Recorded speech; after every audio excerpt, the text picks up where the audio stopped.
0347 a.m. High above the Baltic Sea, a fast-moving radar track appears without warning. No transponder, no flight plan, just a Russian fighter jet angling toward NATO-controlled airspace, closing the distance at combat speed. Inside a regional air operations center, routine turns urgent in seconds. The order is immediate: scramble. NATO fighters climb into the dark to intercept.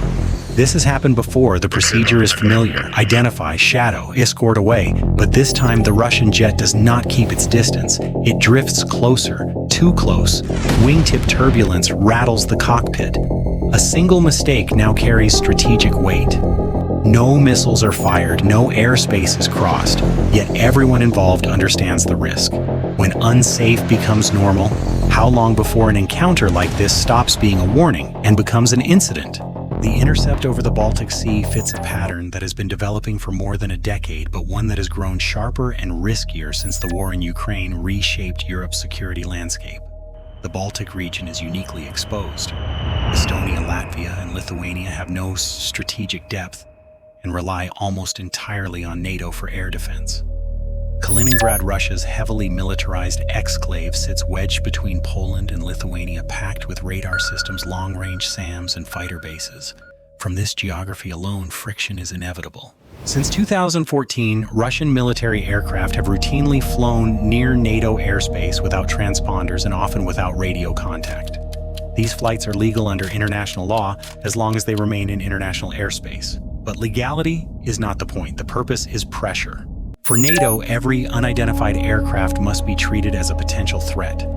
Baltic air policing rotations fighters from the UK, Germany, Italy, Spain, and the US scramble hundreds of times a year.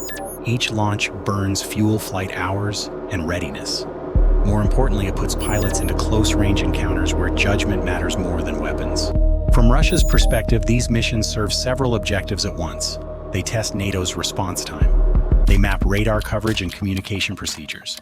They train Russian pilots under real operational stress. And they send a political message: Russia can challenge NATO's presence without crossing the line into open conflict. This is classic gray zone strategy, operating below the threshold of war while still imposing costs. Close intercepts are not accidents. They are deliberate calibrations. Flying within unsafe distance forces NATO pilots to choose restraint every single time. History offers sobering lessons. During the Cold War, similar games of aerial brinkmanship led to fatal collisions and diplomatic crises, even when both sides insisted they were in control. Today's environment is arguably more dangerous: faster aircraft, denser traffic, and far less trust. What has changed is not the tactic, but the margin for error. And in modern air combat, that margin is measured in seconds. Hours before the intercept ever became visible on radar, the machinery behind it was already moving. On the Russian side, these missions are not improvised. Flight paths are planned to remain just outside sovereign airspace while maximizing exposure to NATO sensors. Aircraft are briefed to fly dark transponders off emissions controlled, forcing NATO to rely on primary radar returns and electronic signatures. The goal is not stealth, but ambiguity. Russian pilots train extensively for this environment. They practice formation flying at close range, throttle discipline to control closure rate, and visual signaling meant to assert presence without triggering escalation. Each sortie is also a data collection run. Every radar sweep, radio call, and intercept angle tells a story about NATO readiness. On the NATO side, preparation looks different and more defensive. Air operations centers monitor dozens of tracks simultaneously, filtering civilian traffic from military anomalies. When an unidentified aircraft appears, analysts cross-reference speed, altitude, and heading against known Russian profiles. Within minutes, commanders decide whether to scramble fighters or continue monitoring. Pilots on Baltic air policing duty live in a state of controlled readiness. Aircraft are parked armed and fueled. Crews sleep in rotation flight gear laid out for instant response. A scramble order gives them minutes, sometimes less, to be airborne. Intelligence briefings before each shift are precise. Pilots review recent Russian behavior patterns, typical approach angles, aggressive maneuvers, aircraft types most likely to conduct close intercepts. They are reminded of the rules of engagement, which emphasize restraint above all else. No targeting radar, no provocative maneuvers. Maintain visual contact and document everything. Electronic warfare specialists play a quieter role. As NATO fighters approach, sensors passively collect data: radar emissions, data link activity, electronic fingerprints. These details feed into long-term analysis, helping NATO map Russian capabilities without firing a single shot. What makes these encounters dangerous is that both sides are prepared, but for different outcomes. Russia prepares to push boundaries. NATO prepares to hold them. Between those two objectives lies a narrow corridor where human judgment becomes the final safeguard. And once aircraft close to visual range, preparation gives way to instinct. The first NATO fighter reaches the intercept point just after sunrise, climbing through thin cloud at 28,000 feet. The Russian jet is already there, level, fast, and waiting. No radio calls, no acknowledgement, just a dark silhouette cutting cleanly through international airspace. Visual identification confirms what radar suggested: a Russian multi-role fighter, fully armed, flying without a transponder. The NATO pilot eases closer, offset to the left, maintaining standard separation. This is how it is supposed to go. For a few seconds, it does. Then the Russian jet adjusts course. The move is subtle, just a slight bank, a fractional increase in throttle, but the effect is immediate. Closure rate increases. The distance between the aircraft collapses from safe to uncomfortable in moments. Wake turbulence begins to buffet the NATO fighter, the cockpit vibrating as disturbed air rolls off the Russian wing. Inside the helmet, breathing becomes audible. The NATO pilot has options, none of them ideal. Pull back and create distance, potentially signaling weakness. Hold position and risk collision. Make an aggressive correction and escalate a situation that commanders are watching in real time. The Russian pilot gives no visual signal, no hand gesture, no wing rock, just proximity. At this distance, physics matters more than politics. Jet wash can flip an aircraft. A sudden climb or descent can trigger a chain reaction neither side can stop. The NATO pilot keeps hands light on the controls, resisting instinct. Cameras record everything. For nearly 10 seconds, the two aircraft fly inside what NATO defines as an unsafe separation envelope. Not an accident, not turbulence drift, a deliberate choice. Finally, the NATO pilot eases back, increasing lateral spacing without turning away completely. The Russian jet mirrors the movement, but only after making the point. The message has been delivered. Moments later, a second NATO fighter arrives on scene, changing the balance, 2 against 1. The Russian pilot brakes slightly upward, then levels off, maintaining course toward open sea. The intercept transitions back into something resembling normality. But nothing about this was routine. Back at the operations center, analysts replay telemetry in real time. Distances measured in meters, closure rates plotted second by second. Legal advisors already preparing language in case the incident goes public. For the pilots, the adrenaline lingers longer. These encounters compress decision-making into heartbeats. There's no room for hesitation and no margin for error. Training helps, but it does not remove risk. What makes this moment dangerous is not that weapons were used, but that restraint was tested at the edge of physical limits. The closer the encounters become, the less room there is for professionalism to compensate for miscalculation. Today, both aircraft landed safely. Tomorrow, the same maneuver could end differently. And when aircraft meet at speed, history shows that accidents do not stay contained in the sky. Once the Russian fighter disengages, the priority shifts from confrontation to control. NATO aircraft do not pursue. They hold position long enough to confirm the Russian jet is turning away from Alliance airspace, then gradually widen separation. The intercept is logged as complete, but the response is far from over. Inside NATO's command structure, escalation control begins immediately. Air operations centers reconstruct the encounter second by second, combining cockpit video, radar tracks, and electronic data. Distances are measured precisely, maneuvers are categorized. Was this unsafe behavior or merely aggressive flying? The distinction matters not tactically but politically. Rules of engagement are designed for exactly this moment. NATO pilots are trained not to react emotionally, not to mirror provocation, and not to win the encounter. The objective is stability, not dominance. Any visible overreaction could hand Moscow the narrative advantage it seeks. At the same time, readiness quietly increases. Additional fighters may be placed on alert. Surveillance aircraft adjust orbits. Naval units in the Baltic raise awareness levels. None of this is announced publicly. Deterrence works best when it is calm and predictable. Diplomatic channels begin moving in parallel. Defense ministries prepare statements. Military-to-military hotlines stand ready if clarification is required. The goal is to signal firmness without feeding escalation.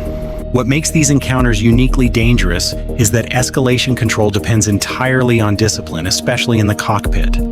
Missiles, radars, and command systems can be restrained by policy. Human reflex cannot. As close intercepts become more frequent, the burden placed on individual pilots increases. Each unsafe maneuver narrows the space for judgment and widens the consequences of error. The systems worked this time. The question is how many times they can keep working before one decision arrives a fraction of a second too late. At the heart of these close encounters lies a mix of aerodynamics, sensor limitations, and deliberate tactical choices. Modern fighter aircraft are designed to operate safely at high speed, but not at minimal separation. At 450 to 550 knots, even small control inputs produce large positional changes. Wake turbulence becomes a serious hazard. The disturbed airflow behind a jet's wings can cause sudden roll or pitch moments, especially when aircraft are offset laterally rather than vertically. In close proximity, a pilot is fighting physics, not an adversary. From a tactical standpoint, Russian pilots rely on controlled closure to dominate the encounter psychologically. By adjusting throttle and bank angle in small increments, they can reduce separation without triggering collision avoidance instincts that would force NATO pilots into abrupt maneuvers. The intent is to force the opposing pilot to break formation first. NATO pilots, by contrast, are trained to preserve stability. They avoid radar lock-ons, keep weapons safe, and maintain predictable flight paths. This denies Russia any justification to claim defensive reaction. The challenge is that predictability can be exploited. Holding steady in turbulent air increases workload and stress, especially when visibility is limited or cloud layers compress vertical maneuvering space. Sensors play a quieter role. At close range, radar is largely irrelevant. Visual acquisition and helmet-mounted displays dominate. Passive systems, infrared search and track (IRST), allow aircraft to monitor heat signatures without emitting signals, reducing escalation risk. But at unsafe distance, even perfect sensor awareness cannot prevent a collision caused by turbulence or pilot misjudgment. There is also a cost asymmetry. Russian aircraft often operate from nearby bases, allowing short sorties with minimal fuel expenditure. NATO interceptors may burn significant fuel climbing rapidly to altitude and holding station, reducing time on task and stressing logistics over repeated encounters. What makes these tactics effective is not technological superiority, but constraint.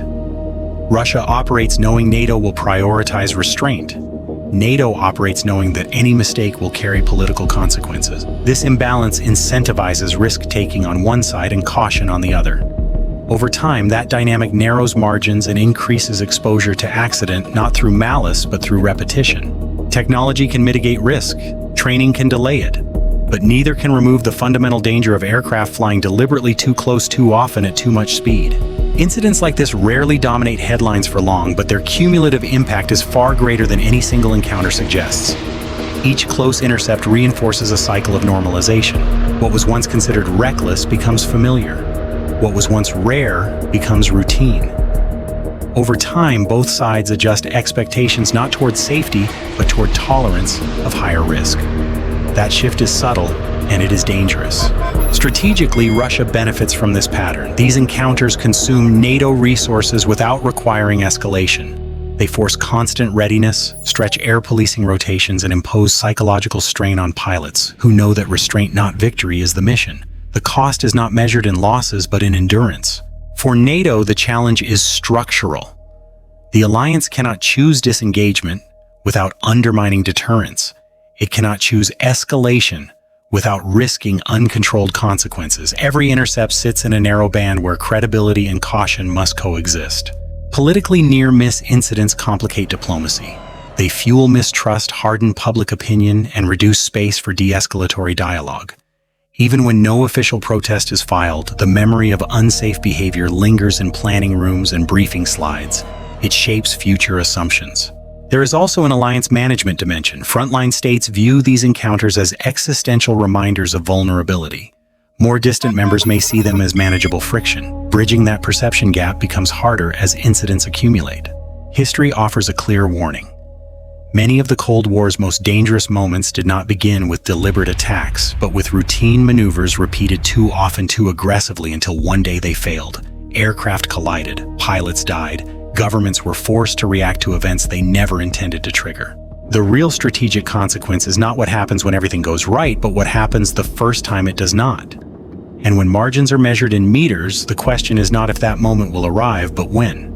This encounter over the Baltic Sea ended the way most of them do, with 2 aircraft returning safely to base and officials insisting the situation remained under control. No airspace was violated, no weapons were used, no crisis meetings were announced.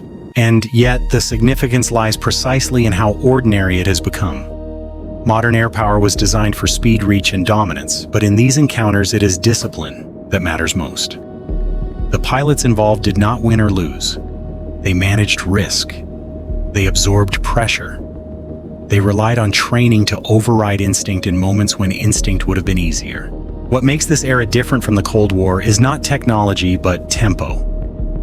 Encounters happen more frequently with faster aircraft in more crowded skies under greater political tension. The room for error has not grown with capability, it has shrunk. Russia's strategy exploits that reality. By operating just below the threshold of escalation, it tests NATO's cohesion and patience without firing a shot. NATO's response, equally deliberate, prioritizes stability over spectacle. Both sides believe they are in control. History suggests that belief deserves skepticism. Accidents do not require intent. They require repetition, pressure, and a single moment where physics or judgment wins over policy. When that happens at altitude and speed, the consequences do not stay confined to the cockpit. The lesson of this incident is not about aggression, it is about fragility.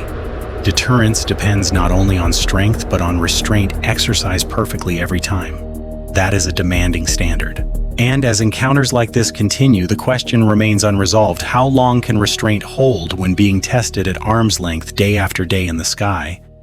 Bye for now.